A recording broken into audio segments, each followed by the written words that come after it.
Ryan Jarrell here for MMA News, and my next guest will be back in action at UFC 298 on February the 17th when he takes on Rinya Nakamura. And of course, it is Bam Bam himself, Brady Hiestand, on the show. Brady, how you doing, buddy? Good, good. Living the dream. How you doing, brother? Good, man. Happy to talk to you again. And as we talked a little bit here before we started the live portion here of the interview, obviously your last fight with Damon was canceled. You had that staph infection. I just kind of want to start there for anybody that doesn't know. Obviously, the UFC didn't clear you to fight. Can you just kind of talk about how that came on and obviously the disappointment of not being able to compete against Damon? Yeah, so our whole team was down in Vegas training because Mike was getting ready to fight Kevin Holland. And so we were training down there and it popped up right before we were leaving for Mike's fight in Salt Lake City. And so I was treating it. I got on antibiotics and then we got to Salt Lake City and it just kept getting worse, getting worse. So I started dialing back the training. Then once I got home, it really kind of just took off and antibiotics quit working. I wasn't even able to train. I was like bedridden like 2 weeks before the fight. And so I was in communications with the UFC doctors, and they're like, "Yeah, we can't approve you to do a weight cut and go out there and fight, and you can't even, train or get out of bed." So they ended up pulling the fight, unfortunately. So forgive my ignorance here, but with the staph infection, is your temperature up? Like, do you feel like you're like fluish? Yeah, yeah. So mine almost like yeah, it like kind of almost creates like your body almost goes septic. So it like creates you get like fevers, you get, cold sweats, you feel fatigued. It's almost like a really, really bad, flu Hmm. at the same time. But yeah. Different symptoms for everyone. There are like different variations of like staph, like depending on the severity. Yeah, exactly. If it goes like it can turn into MRSA, which means that you're in critical conditioning. You got to go to the hospital. Mine didn't get all the way there, but it was pretty close Hmm. for sure. Damn, that must have been pretty scary. Yeah, yeah, it was pretty gnarly, but it cleared up after 2, 3 weeks, and then I was right back to training. And I think a lot of people were really excited for that matchup with Damon. Obviously, you've moved on now. You're completely focused on Rinya, but is that a matchup with Blackshear that you hope to get rebooked down the line? Yeah, I think it would be a great fight. Obviously, he's all over the place. He likes to push the pace. Same with me. So I think if we get matched up in the future, it'd be a barn burner too. Is it too soon? Like if I were to say, if you get this win, you're healthy and all of that, UFC 300, would that be nice?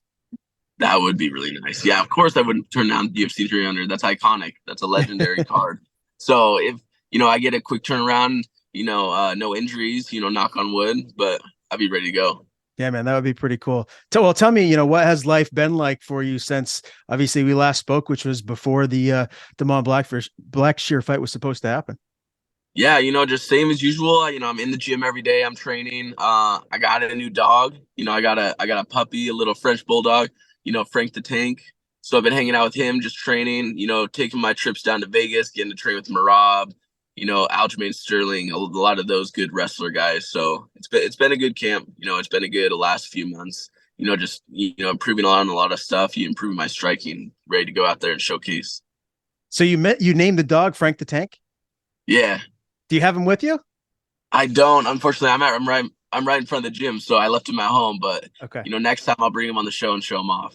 Oh, very cool. I've heard, He loves the French camera. bulldogs are just the best. They have such a good personality. And a lot of Yeah, people, they're becoming like one of the more popular dogs to get nowadays. yeah, dude. He's the best for me because I go and train all day, and then I come home, and he's like the chillest dog ever. He just likes to hang out on the couch. He'll watch tape. It's funny because I'll throw on the TV, and he'll even like watch the TV with me. So, and he's an observant dog. He doesn't do anything too crazy. As a puppy, he was a little wild, but he's getting a little bit older, so he's chilling out quite a bit. All right, that's cool, man. Good for you. As we've talked before, I'm a massive dog lover. So, anytime someone gets a dog, I'm all about seeing pics and all of that. I'll have to make sure to check your Instagram regularly. Speaking of nicknames, you mentioned Frank the Tank. I saw an interview that you did recently. Honey Buns Heaston. So, Oh yeah. you lose your butt, I guess, in the weight cut process. So Chiesa made that nickname up for you. Yeah, yeah, it's kind of funny. I don't know, like when you cut weight, obviously you shrink up. So I don't know. I have a flat ass when I'm cutting weight, so he called me Honey Buns Houston. So I don't know.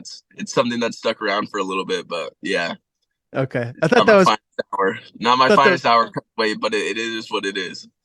It was funny. It was a funny story. I saw the clip Yeah. and I had to laugh. I had to address it with you, man. Tell me, camp, you're going down to Vegas, you're working with guys like Marab, Aljo.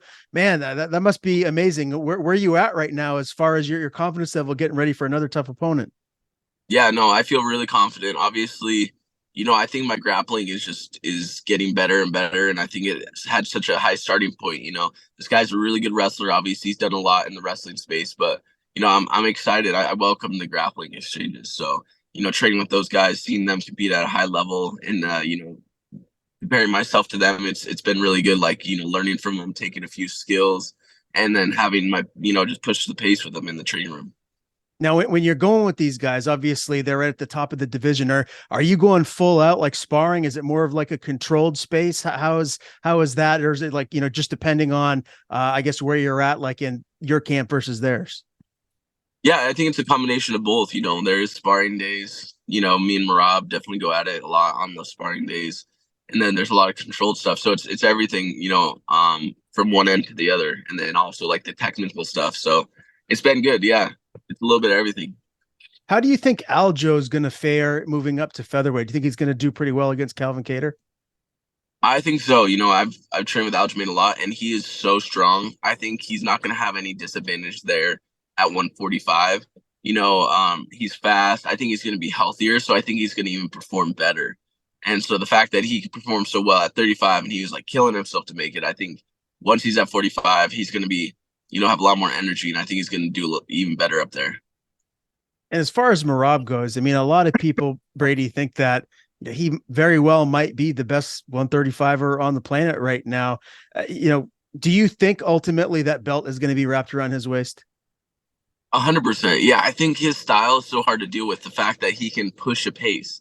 He's a 5 round fighter. And, like that's the thing about our sport is like you can be so technically good, you can have all these things, but as soon as you get tired, all that goes out the window. And that's what Marab's so good at. He's good at making people tired. And so I think he can do that with anyone. Obviously, the biggest challenge is going to be him against Cejudo. Cejudo doesn't get tired either. He's not, known to gas, but he's also very technical, has a lot of wrestling accolades. So he's like probably Marab's toughest matchup in the division. And so if he gets past Cejudo, which I think he can, then I don't think O'Malley is going to stop him. I don't think anyone else in the top of the division is going to have any answers for his pace. It's pretty cool that your upcoming fight is the same night on this big pay-per-view event at Marab and Cejudo. So what's your official prediction? Because I wanted to ask you about, the fights right there at the top of the card. So let me just start with that one. Do you think that he can finish Cejudo, or is this going to be a dog fight right to the end and it's going to be a decision? I think Cejudo's a dog. I think he's a badass. So I think that one's gonna go to decision. I think Marab's gonna, pick up the pace halfway through the fight, and I think he's gonna win by a decision. Okay, I can see that happening for sure. Whitaker, Costa. I'm a huge Robert Whitaker fan. I hope he gets back on track and gets in the win column here. Does he? What's your prediction for that co-main event? Yeah, I think, dude, I like him too, but Costa is so damn big. I think that's gonna be closer than people think. I do give it to Whitaker because I think his cardio, Costa's known to gas. Like in the Rockhold fight, he kind of got tired at the end. And I think Whitaker's going to push the pace. I think he's more technical. So I'm going to give it to Whitaker too. All right, I like it. And the main event, obviously, for the 145 title, Volkanovski, Topuria. Does the champion reign? Is that stay, or do we have an and new here? I got to go with my coach on season 29, Volk. I mean, all day. People like are down him so much in this fight, but like the only time he's lost is to literally Islam, who's massive and probably the best fighter in the UFC at that weight class. And he's even talking about going to 170. So it's like his loss isn't like against another 45er. And then you see Ilya Taporia, he's had some struggles with some lower level guys in the 45-pound division. Not saying anything against it, but I just feel like Volk is on another level. I'm with you there too, which leads me to something I wanted to ask you. I think honestly, right now, Makachev might be the best pound for pound fighter on the planet. Who do you think is right now the best pound for pound fighter on planet Earth? And I wanted to ask you all time, like so right now and all time, pound for pound. It's hard to say because we haven't seen John Jones compete a whole lot lately. I think in the whole scheme of things, you got to give it to John Jones because technically he's undefeated. His only loss is he was battering a guy and then got a stoppage for illegal elbow. So I think is the best overall. I think right now, pound for pound, I think you can still like make an argument to give it to Volk because so hear me out. So I think because he went up to 55, he's out of his weight class. He's the smaller guy. He's not actually in his weight class. And the first fight when he had a camp, it was close, and some people thought Volk won. So the fact is that even if it's that close, he's 10 pounds down. He's at a different weight class. So I think you still give it to Volk. He's pound for pound, honestly. Okay. I mean that there's a legit argument for him to be the best pound for pound fighter in the world. He's absolutely right there in that discussion. So I don't blame you. Obviously, you're your coach on the Yeah. Ultimate Fighter. Got to go with your guy. Another thing, Brady, that this has got to be really exciting for you fighting here at UFC 298 in front of a crowd. You haven't fought outside of the Apex since you made your way into the UFC. Can you just kind of tell me what that means to you? Oh yeah, it's huge. I've been asking for that since I got on the Ultimate Fighter. Is I want to fight in front of a crowd. I want to be on a big card, and it's just so fitting that I get a fight with Marab, one of my good training partners, and then my old coach Volkanovski. So it's gonna be a dream come true when I finally make that walk.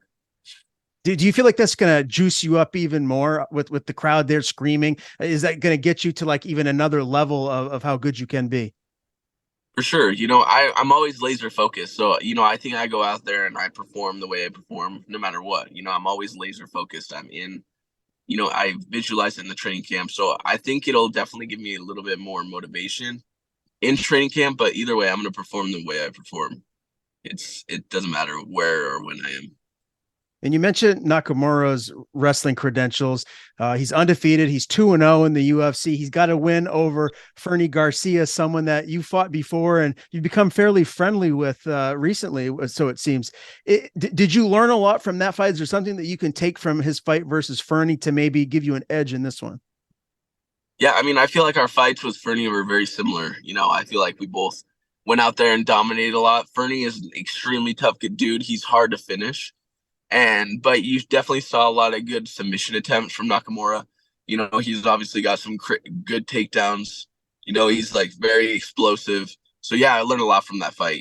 But yeah, I think it's a good matchup. Performance bonus? What are we going to see here in this fight? What's your prediction? If I go out there and all the things go as planned, then yeah, performance bonus for sure. Do you think you finish him, or is this going to be a dog fight?